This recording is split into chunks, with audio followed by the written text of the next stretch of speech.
Salut mes petites étoiles! Aujourd'hui on se retrouve pour un tuto make-up express pour avoir un teint zéro défaut. Pour commencer, on applique une base bien homogène pour cacher toutes les imperfections... Attends, c'est pas la bonne vidéo ça! Merde! Salut les aventuriers du Cosmos, j'espère que vous êtes en pleine forme et que cette intro ne vous a pas trop déboussolé. Aujourd'hui, c'est bel et bien le guide ultime du Dofus tacheté que je vais vous dévoiler. Mais avant ça, j'ai un petit truc à vous dire. 500 abonnés en une semaine. Je reste sans mots. Je tiens à remercier mes parents, mes chats, et bien sûr mon Eniripsa personnel, qui m'a balancé un mot de reconstitution après tant d'émotions. Avant que ça ne tourne en cérémonie des Oscars, sachez principalement que vos commentaires et votre soutien me donnent un boost plus puissant qu'une colère de Yop sur un putsch. Encore un grand merci, et maintenant, place à la vidéo. Cette vidéo fait suite à celle sur le guide complet pour obtenir le Dorigami. Si vous ne l'avez pas encore vue, ne vous inquiétez pas, elle ne va pas s'envoler. Et puis, vous en aurez besoin de toute façon pour attaquer les quêtes du Dofus tacheté, donc... Perso, je farme ce Dofus car je prévois bientôt de m'attaquer au Dofus Cauchemar qui demande une sacrée liste de prérequis sur Pandala. Et franchement, en obtenant le Dofus tacheté, vous aurez déjà une grosse partie du boulot de fait. Alors autant optimiser, non ? Ici, on est sur du contenu niveau 200, donc préparez-vous bien. Il va falloir farmer quelques ressources que je vous listerai comme d'habitude, mais surtout affronter plusieurs combats qui peuvent piquer selon votre classe. Vous devrez notamment affronter deux gros donjons, le donjon mémoire d'Orokam et le donjon souvenir d'Imagiro, tous deux situés sur Pandala 3. Allez, sans plus tarder, on attaque. Comme d'habitude, j'ai anticipé en achetant mes ressources avant de partir en quête, histoire d'éviter les allers-retours en HDV. Mais bon, on connaît tous ce moment où il manque toujours un petit truc et qu'on doit y retourner. Et c'est parti pour la quête main dans la main, qui se débloque juste après avoir mis la main sur le Dorigami. Direction le Grand Dapan, qui apparemment a besoin d'un gros coup de pied divin pour se réveiller. Dans un premier temps, cap sur les portes de la taverne interdite en 21-30. Essayez de convaincre le garde que vous êtes un VIP de la night, prêt à rencontrer le Grand Dapan, mais pas sûr qu'il vous croit sur parole. Direction l'atelier des forgerons en 24-22, pour demander à Anatakwa de vous forger une chope gravée ultra classe. Mais surprise, un combat s'invite à la fête. Il s'agit du yokai Amouraché. C'est un combat en duo max, pas plus. Ce petit filou débarque avec 1 PV sur ses 2700. La seule façon de l'envoyer au tapis, le soigner jusqu'à ce qu'il explose de bonheur. Dans un premier temps, placez une cawotte à son cac pour le requinquer, puis tapez-le gentiment pour booster sa vie. Ouais, ça paraît chelou, mais faites-moi confiance. Une fois full life, pouf, c'est gagné. Après le combat, retour en 21-30 pour brandir votre chope gravée comme un trophée et obtenir enfin votre précieux laissez-passer pour la taverne interdite. Traversez la taverne, poussez la porte du fond et atteignez la salle des prières en 22-31. À ce moment-là, papotez avec le Grand Dapan et son prêtre qui vous explique que notre panda sacré est en pleine méditation depuis des lustres. Filez en 21-33, passez sous la cascade et entrez dans l'éther. Pas de chuchotement à ASMR ici, il est temps de secouer le Grand Dapan pour lui rappeler qu'il a des responsabilités. Pour sortir un panda de son coma méditatif, rien de tel qu'un bon cocktail maison. Trouvez une limo de Grob chez Namabiru à la taverne du cimetière de Grob en 36-43. Ou trichez en l'achetant à l'HDV parce qu'on est là pour être efficace finalement et pas pour faire du tourisme. Suite à ça, retour chez le Grand Dapan, faites-lui avaler la potion, n'hésitez pas à trinquer avec lui même si ça a un goût douteux, et là, bam, il est réveillé. Direction la brasserie de la taverne interdite où un panda un peu trop musclé vous attaque direct. Pas de panique, restez dans son glyphe et cognez-le pour en venir à bout. Une fois calmé, fouillez la machine de brassage puis récupérez un morceau de tissu déchiré sur le tuyau juste derrière. Sortez de la salle puis parlez à la tortue Ninjawa. Suivez la tortue Ninjawa en lui offrant 2 pissois dispo chez Urakoru au bar de la taverne. Arrivé dans le jardin, cachez-vous derrière un arbre et attendez l'arrivée d'un individu un peu trop louche. Vous allez devoir répondre à 5 questions dans cet ordre. Se retenir de réagir et le laisser continuer, repenser aux accusations du prêtre, comprendre qu'il vous met des bâtons dans les roues, remarquer une pièce de machine, et enfin, voir la tortue surgir. Un combat se lance contre l'individu suspect. Fin des cachotteries, place au fight. Ce type ne vous vaut pas que du bien, alors roulez-lui dessus sans pitié. Une fois le combat terminé, félicitations, vous récupérez enfin la fameuse pièce manquante de la machine à brassage. Pas le temps de fêter ça, direction la taverne interdite en 23-32 pour une petite session bricolage improvisée. Une fois la machine réparée, retournez faire un coucou à la brasserie et, d'un clic magique, préparez une bière forte digne de ce nom. Pour ça, il va falloir rassembler les ingrédients nécessaires et non, ce n'est pas juste un pack de Panda Pills. Dès que la mixture est prête, retournez au fond de la taverne interdite et offrez ce breuvage au Grand Dapan. Et là, changement d'ambiance. La déesse Pandawa, un poil pompette ou mystique, on ne sait pas trop, commence à parler à travers lui. Elle vous balance une mission. retrouvez les deux souffles du Wooking et du Wukong. Rien que ça. Mais avant de continuer, pause obligatoire pour une quête intermédiaire. Deux souffles, une inspiration. D'abord, direction l'atelier de calligraphie pour papoter avec Shufamukin et en apprendre plus sur les Kyonshi. Ensuite, cap en 21-27 pour une petite session lecture à l'étage de la bibliothèque, où Shoshi vous parle d'un ouvrage ultra secret de Musa Shwan. Le hic, il faut la bénédiction de Tareo Dokodo, le propriétaire du bouquin. Go sur Grob en 38-40, entrez dans la crypte et affrontez un groupe de monstres avec l'aide de Tareo dans un combat à vagues.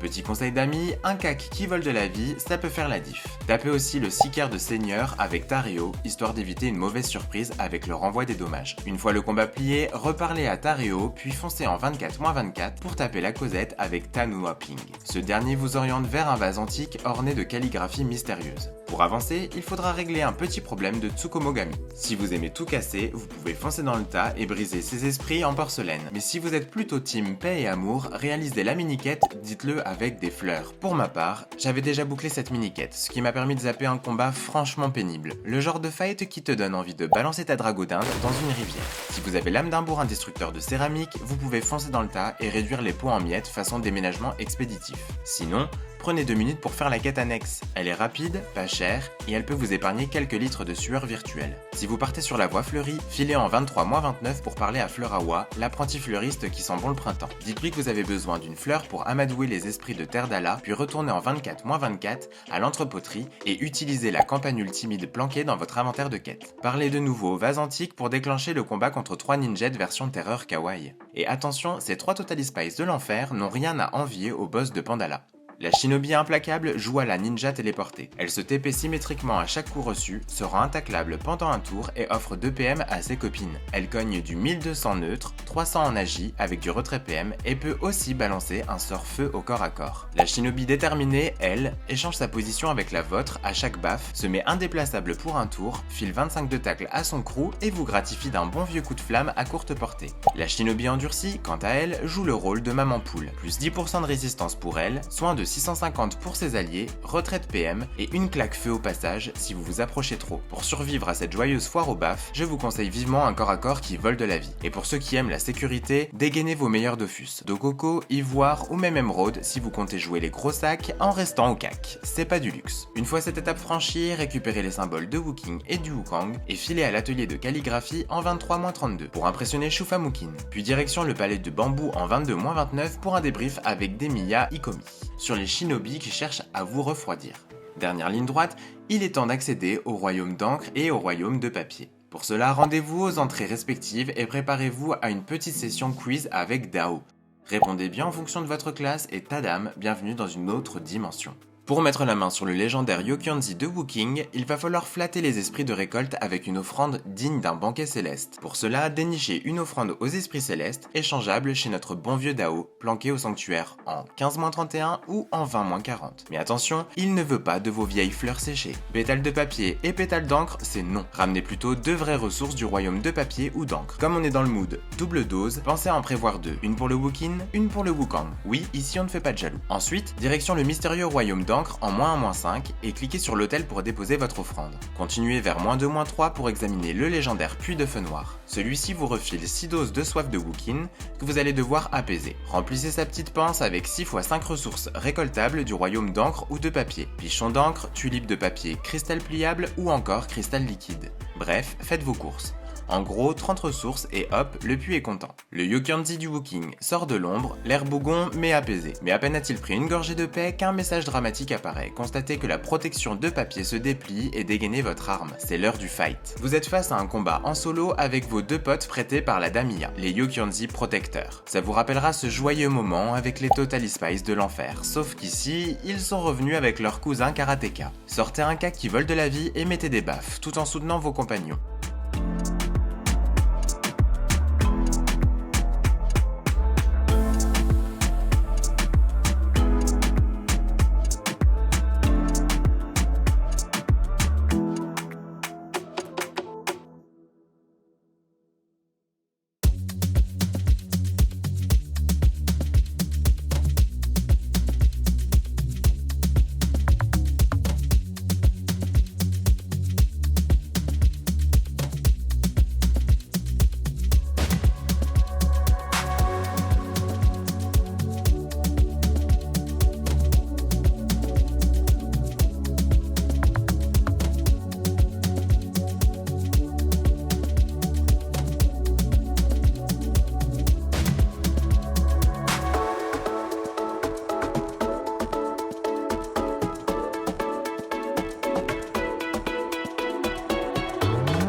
fois le combat terminé, félicitations, vous récupérez une silhouette du Wookiee. On enchaîne avec le royaume de papier en -1-4.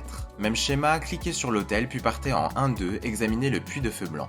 Mais cette fois, il est plus exigeant et veut du fait maison. Préparez-lui une offrande au Wukong en combinant 5 bières de Tsingtao et 10 puiments. Retournez en 1-2, cliquez sur le puits et offrez une belle création au Wukong. Instant karma, le Yokyonzi du Wukong apparaît et vous remercie avec un joli cadeau, l'origami du Wukong. Prochaine étape, plongez dans la mémoire d'Urukam. Rendez-vous dans le royaume d'encre en -3-1 et pénétrez dans le donjon mémoire d'Urukam. Dans la première salle, papotez avec tous les mobs Imetsu, Imushi, Imiyama, Imorok, Imafugo, puis avec le boss Imagami en dernier. Si le boss vous dit d'aller causer aux autres Yokyonzi, c'est que vous avez oublié quelqu'un, pas cool. Quand tout est bon, la quête se met à jour et bingo, vous entrez dans l'arène du roi Imagami. Ce donjon est un mode survival à vagues. 3 vagues tous les 4 tours avec des mobs boostés à 13 500 PV. Le boss, lui, joue à cache-cache avec 3 seuils de PV, 75%, 50% et 25%. À chaque seuil, il devient invulnérable en forme lotus pendant 5 tours et invoque la reine Amirukam, votre allié badass du moment. Si elle meurt, bah c'est vous qui pleurez. Pendant sa phase lotus, le roi se soigne à 100%, donc prévoyez d'avoir de quoi le faire redescendre vite quand il redevient vulnérable. Pendant ce combat, restez bien au centre des glyphes blancs pour éviter de vous faire découper par le sort ravageur baptisé Papeturie. Il est aussi crucial d'activer les phases lotus du boss aussi rapidement que possible, car c'est à ce moment-là que la reine viendra vous prêter main forte. Et croyez-moi, vous voulez son aide. Parmi les mobs, méfiez-vous surtout d'Imushin et de ses dégâts air couplés à une réduction de soins qui pique bien fort, ainsi que d'Imayama qui tape dans tous les éléments comme s'il voulait tester vos résistances une par une. Imorok, lui, adore jouer au héros tragique en sacrifiant tous ses potes. Faites attention à ne pas lui offrir cette opportunité sur un plateau. Une autre astuce de pro, essayez de poser l'état insoignable sur le roi pendant qu'il est en forme lotus, histoire de le calmer un peu lorsqu'il reviendra à la normale. Et tant que vous y êtes, utilisez le glyphe du roi pour atomiser les monstres du royaume d'encre pile quand il redevient vulnérable. Petite subtilité stratégique, c'est votre perso le plus proche du roi à sa mort qui contrôlera la reine et pour maximiser son efficacité, n'oubliez pas de lui filer quelques PM si vous le pouvez, pour qu'elle se balade joyeusement de mob en mob. Ah, et cerise sur le gâteau, les lotus, malgré leur état enraciné, peuvent être portés par un pandawa. L'ordre des mobs à tomber, Imafugo, Imushin, Imayama, Imetsu, Imurok. Prenez votre temps, la mage 2.71 a bien assoupli les choses. N'importe quel compo de 4 persos bien rodés peut le faire. Juste un truc, prévoyez au moins 40 minutes de run. Une fois le donjon terminé, rangez votre instinct de speedrunner car non, ce n'est pas encore fini. Avant de claquer la porte, retournez voir tous les mobs de la première salle, sans oublier le boss Imagami. Faites-leur la causette comme si c'était la tournée des adieux d'un groupe de rock. Pour la cerise sur le gâteau, terminez avec l'Imiyasu qui vous remettra l'origami du Wookiee comme si c'était un badge de scout bien mérité. Et là, surprise, on enchaîne direct avec un autre donjon, celui de la reine cette fois. Direction 2-0 pour pénétrer le donjon du souvenir d'Imagiro. Même rituel, serrez des pinces, causez à tout le monde, puis rendez visite à la reine pour qu'elle vous offre elle aussi un petit défi musclé. Une fois dans l'arène, préparez-vous à un nouveau combat de boss bien corsé. C'est la reine qui est à l'honneur ici, mais elle n'est pas seule bien longtemps. Dès qu'elle atteint un de ses seuils de PV, le roi Imagami entre en scène, invoqué par le personnage le plus proche d'elle à ce moment-là. Prévoyez un bon positionnement car ça peut clairement faire la diff. Restez à l'écart des glyphes d'encre au sol, contrairement au roi Imagami, car leur sort brouillard d'encre inflige de sérieux dégâts à tous les imprudents qui s'y trouveraient au prochain tour. Évitez aussi la diagonale fatale de la reine car elle peut balancer un poison perfide à 12 PO qui persiste même quand elle passe en mode lotus. Et oui, il est débuffable, donc n'hésitez pas à sortir vos sorts de nettoyage. Parmi les mobs, attention particulière aux Fugokam. S'ils sont affaiblis et vous repèrent avec peu de rési, attendez-vous à prendre 2000 de dégâts dans la tête comme si de rien n'était. Et les Shinlam, gardez-les à distance ou tuez-les rapidement, car plus ils traînent, plus ils tapent fort. La reine, elle, a un point faible, ses sorts ont tous une portée minimale. Donc si vous avez un bon tacleur, 200 de tacle environ, vous pouvez la coller au sol et lui faire passer son tour en boucle. Petit plaisir coupable. Ah, et autre astuce, placez les monstres de papier dans son glyphe à la sortie de sa forme lotus. Ils se feront vaporiser comme des miettes sur un tapis. Une fois tout ce joli monde calmé, reparlez à tous les PNJ du donjon.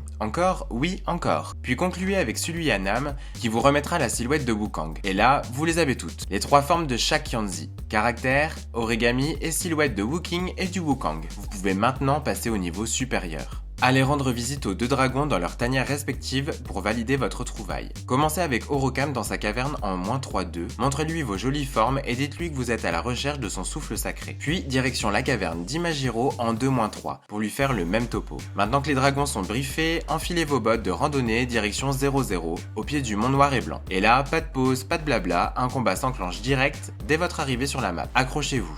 Dès que le combat démarre, soyez attentifs. Un mystérieux glyphe noir apparaît sur certaines cases de la map. Les monstres qui ont le bon goût de rester dedans obtiennent l'effet comme un poisson dans l'encre, ce qui les rend invisibles et booste leur portée de 400 points de bouclier à l'infini. Rien que ça. Mais dès qu'ils sortent de leur cachette, bim, ils deviennent visibles et héritent de l'effet comme un papier hors de l'eau. Plus 6 PM et plus 30% de dommages finaux, aussi pour l'éternité. Moralité, ça tape vite, ça tape fort et ça court dans tous les sens. Préparez donc un bon cac qui vole de la vie, genre un bon vieux marteau déségaré, histoire de pouvoir tenir debout jusqu'à la fin. Une fois les monstres calmés et le combat bouclé, montez les escaliers pour arriver tout en haut du mont noir et blanc. Cliquez sur la coupole d'offrande en papier, oui, celle qui trône fièrement au sommet. Là, téléportation directe au sommet des esprits. À cet instant précis, l'ambiance devient mystique. Vous devez échanger quelques mots et beaucoup de respect avec Tenso Jobo, l'esprit du vent. L'objectif est simple, obtenir plus de votes favorables que négatifs de la part des autres esprits pour gagner un sursis pour les Pandaliens. Commencez votre tournée diplomatique en parlant à chacun d'eux. Avec Tanou, l'esprit du rock, il faut faire preuve de poésie.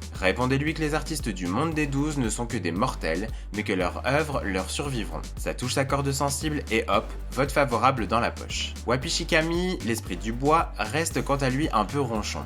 Du coup, il vous balance un vote négatif, pas cool. Heureusement, Aquano Kima, l'esprit de l'eau, se montre bienveillante malgré sa clairvoyance tragique et vous donne un vote favorable. Enfin, direction Akaitei, ne parlez pas à celui qui est seul mais bien à celui qui est en groupe de 2, sinon c'est l'échec assuré. Une fois le bon Akaitei trouvé, il vous accorde également un vote favorable. Résultat des courses, 4 votes positifs, un seul négatif, score parfait pour prolonger l'espérance de vie des Pandaliens, bravo. Retour au sommet du mont, où vous devez maintenant parler aux 3 sages. Commencez par Urazim l'érudit et offrez-lui une bouteille d'Ume Chouchou. Ensuite, allez voir Urasawi pour lui remettre une chope de gnôle de grob. Puis terminez par Urasaki en lui tendant une bière forte légère. Une fois les 3 breuvages correctement distribués, retournez parler à Urasawi, celui du milieu, et dites-lui que vous devez retourner dans le rêve du taciturne. Vous voilà projeté dans le rêve chelou de Kianzi, endormi sur sa chaise, probablement après un gros banquet de tofu fermenté. Approchez-vous et constatez cette étrange sensation de déjà-vu. Soudain surgit Doshirobo, une sorte d'épouvantail alien qui retire des PA comme si c'était des points de fidélité. Il balance des glyphes noirs à la chaîne et si vous avez le malheur de marcher dessus, c'est jackpot pour lui. 710 points de bouclier, 2 PM volés et 800 dégâts neutres au prochain tour. Oui, c'est aussi méchant que ça en a l'air. Petit conseil tactique, ne passez jamais sur ces glyphes et restez à plus de 6 pieds de lui. Si vous êtes trop proche ou trop groupé à vos alliés, il foncera droit sur vous avec un sort mutisme. Une fois le cauchemar terminé, vous recevez des cordelettes nouées. Un type mystérieux, le maître des rêves, apparaît alors. Parlez-lui pour obtenir quelques révélations bien croustillantes.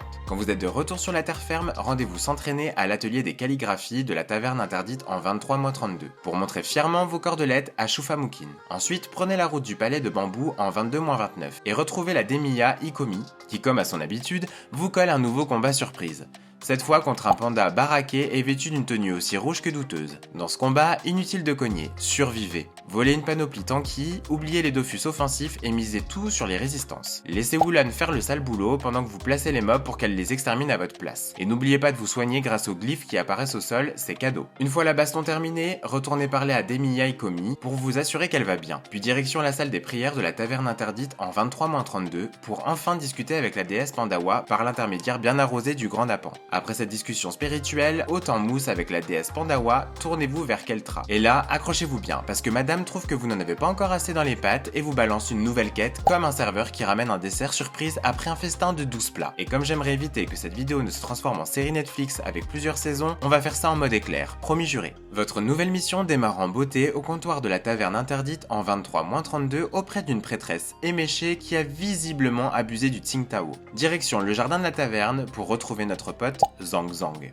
Après un brin de causette, partez faire un détour en 18-29 pour négocier avec l'éleveur de drago d'Inde, puis retournez voir Zhang Zhang en 23-29 pour lui refiler la bête. Enchaînez avec une petite balade jusqu'en 25-34 où vous entrez dans un temple en ruine. Fouillez les lieux et cliquez sur la pancarte usée à gauche pour déclencher la suite. Zhang Zhang se montre un instant, puis direction l'atelier de calligraphie en 23-32 pour faire un brin de papote avec Shufamukin. Retournez illico en 25-34 pour prévenir Zhang Zhang, mais surprise, il a disparu. C'est Wang Long qui vous accueille, pas franchement rassurant. Cliquez sur la trappe planquée derrière la pancarte pour plonger dans les sous-sols et secourir votre acolyte. Après un échange avec les PNJ, un combat en duo avec Zhang Zhang se déclenche. Une fois les baffes distribuées, remontez à la surface et rendez-vous en 23-35 sur le site de construction de la statue du Grand Pouda. Parlez à l'ouvrier désœuvré puis à Shungo Kong avant d'aller voir le contremaître Zubajin en 19-23. Combat multijoueur lancé, vous connaissez la chanson. Une fois les coups échangés, reprenez votre souffle et mettez le cap sur Terre d'Ala en 23-25. Prenez soin d'avoir 5 papiers charbon dans votre poche. Un nouveau combat démarre, et oui encore, puis il faudra cliquer sur 5 symboles disséminés sur la map pour les recopier avec style. Après ça, tout le monde veut encore vous parler, vous êtes une vraie star locale à ce stade. En route maintenant vers le royaume de papier en 2-1. Là, Zang Zang vous attend, mais pas pour une séance photo. Des monstres débarquent. Parlez à Babram Gardien et c'est reparti pour le fight. Votre mission, faire survivre Zang Zang jusqu'au tour 10. Bonne nouvelle, vous le contrôlez. Moins bonne nouvelle, les mobs ne vont pas se priver pour essayer de le découper. Faites le ménage autant que possible, mais l'important c'est que Zang Zang tienne la distance. Une fois cette épreuve passée, traversez les portes de Pandabala et allez discuter avec Kuda. En mode c'est bien vous le grand, le vrai, le seul. Un dernier tour de table avec les PNJ, encore oui, et filez rendre la quête à Daimiya Ikomi en 22-29. Et voilà, je vous l'avais dit, vite fait, bien fait, on peut maintenant reprendre le fil là où on l'avait laissé, avec notre bonne vieille déesse Pandawa. À ce moment-là, on entre enfin dans le dernier acte de cette épopée digne d'un shonen, la quête en ce jardin qui nous unit. On commence en beauté avec un petit pèlerinage en 4-2, dans la première salle du temple Pandawa où vous rencontrez le très zen Pandiwan Kenobi. Vous allez devoir suivre un petit protocole sacré pour vous préparer à recevoir la main de Pandawa. Dans la première salle, commencez par lever votre chope de bière en cliquant sur la chope pour purifier votre corps. Ensuite, avancez de 2 salles et là, c'est moment lecture. Cliquez sur les livres en pierre portés par un panda pour lire quelques lignes de sagesse pandalienne. Direction la dernière salle où vous devez cliquer sur la statue de Pandawa pour lancer une prière pleine de mousse et de spiritualité. Mais évidemment, fallait pas croire que ça allait être aussi simple. Votre rival de toujours, Keltra, débarque comme un cheveu dans une soupe de bambou milk. Elle est déterminée à vous empêcher d'obtenir la main de Pandawa et elle ne compte pas discuter autour d'une bière. Un combat se lance en solo. Pas de coéquipier, pas de soutien, juste vous, votre stuff et votre courage. Keltra est invulnérable tout le long, donc le vrai danger c'est son tigre, une adorable boule de violence qui frappe très fort à exactement 2 PO. Évitez donc soigneusement de rester à cette portée. Le plan, taclez-le sévèrement, comptez au moins 150 de tacle et plaquez-le contre un mur pour l'empêcher de vous repousser. Armez-vous d'un corps à corps vol de vie comme le marteau des égarés ou partez sur un build multi avec une ceinture de Dame Jessica pour survivre à cette baston bienvenue. Une fois le tigre KO, le combat s'arrête net. C'est le moment de retourner cliquer sur la statue de Pandawa pour prier à nouveau. Croisons les doigts pour que cette fois, personne ne vienne vous interrompre au milieu de votre recueillement spirituel. Les préparatifs étant bouclés comme une chope de bière fermée à double tour, rendez-vous Fissa dans le dojo du temple pour retrouver notre maître zen préféré, Pandiwan Kenobi. Placez-vous bien en face du gong, entre Pandiwan et Bushido. Une fois en place, parlez-lui pour dire que vous êtes prêt, chaud comme la braise d'un tofu grillé. Vous allez devoir suivre les instructions du maître Pandiwan à la lettre. Libérez vos pensées, même celles sur ce que vous allez manger ce soir, enchaînez les mouvements sans réfléchir, récitez les éléments sacrés feu, vent, bois, roc, eau, puis ouvrez vos chakras en invitant et libérant les 2 souffles simultanément. Visualisez ensuite une chopine et terminez par fermer la main droite de toutes vos forces, comme si vous attrapiez la victoire par le col.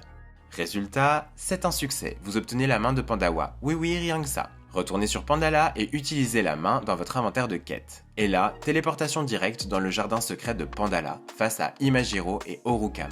N'oubliez pas d'équiper le Dorigami et le Domakuro, sinon les dragons vont vous regarder comme si vous veniez en tongs à un gala. Parlez-leur à tour de rôle, puis cliquez sur le rocher qui émerge de l'eau pour vous concentrer sur les Dofus. Mais évidemment, la paix ne dure jamais bien longtemps. Keltra refait surface, bien décidée à vous casser les pieds une dernière fois. Juste au moment où elle s'apprête à vous sauter à la gorge, voilà que la fusion stylée des 2 dragons, alias Imajiro Rukam, débarque et la neutralise d'un regard divin. Parlez à ce nouveau dragon fusionné pour voir ce qu'il mijote. Et comme prévu, ça ne pouvait pas se terminer sans un dernier défi. Parlez-lui à nouveau pour affronter son reflet et hop, un combat tactique se lance. Vous êtes alors transformé en plénitude d'Imajiro Rukam, un avatar mystique avec un look à mi-chemin entre un esprit zen et un moine de Pandala en transe. Petit hic, vous n'avez que 50 petits PV, 10 PA et 1 PM pour faire des miracles. Le but, assez simple à dire, moins à faire. Convertir les 20 souffles présents sur la map, 10 noirs, Wukin, 10 blancs, Wukong, en une seule et même couleur. Tous noirs ou tous blancs, à vous de choisir votre camp. Une fois que c'est fait, victoire instantanée. Mais évidemment, rien n'est gratuit. Vos sorts spéciaux grignotent votre santé et en prime, vous perdez 1 PV au début de chacun de vos tours. Oui, c'est un puzzle version hardcore avec la pression du sablier en plus. Vous avez 2 sorts principaux pour changer les couleurs des souffles. Vibration paradoxale, qui modifie la couleur d'un souffle ciblé. Bonus, s'il est noir, il est poussé d'une case. S'il est blanc, il est attiré. Mais attention, tous les souffles en ligne de sa case d'arrivée changent aussi de couleur. Le tout vous coûte 1 PV. Réciprocité, qui fait la même chose tout en vous téléportant à la place du souffle ciblé. Effet sympa, mais fait perdre 3 PV. Lui aussi modifie la couleur de tous les souffles en ligne depuis la la case d'arrivée. En plus de ça, vous avez 3 sorts bonus pour la survie. Influence du Domakuro invoque un souffle noir et vous soigne. Influence du Dorigami invoque un souffle blanc et vous soigne aussi. Et enfin, Latence vous donne un boost de 3 PM pendant 2 tours, en échange de 5 PV. Oui, c'est brutal, mais parfois, faut courir vite dans la vie. Mon conseil, choisissez une couleur, noir ou blanc, et restez-y fidèle comme un pandawa à sa bière. Si vous invoquez un souffle pour vous soigner, évitez de ruiner votre stratégie. Placez-le dans un coin tranquille ou assurez-vous qu'il puisse changer de couleur rapidement grâce à un autre souffle placé judicieusement. Une fois votre casse-tête chromatique terminée et les souffles unifiés, le combat se termine dans un flash de lumière zen. Je vous laisse savourer les dernières secondes de ce combat tactique digne d'un jeu de Go version Crossmose.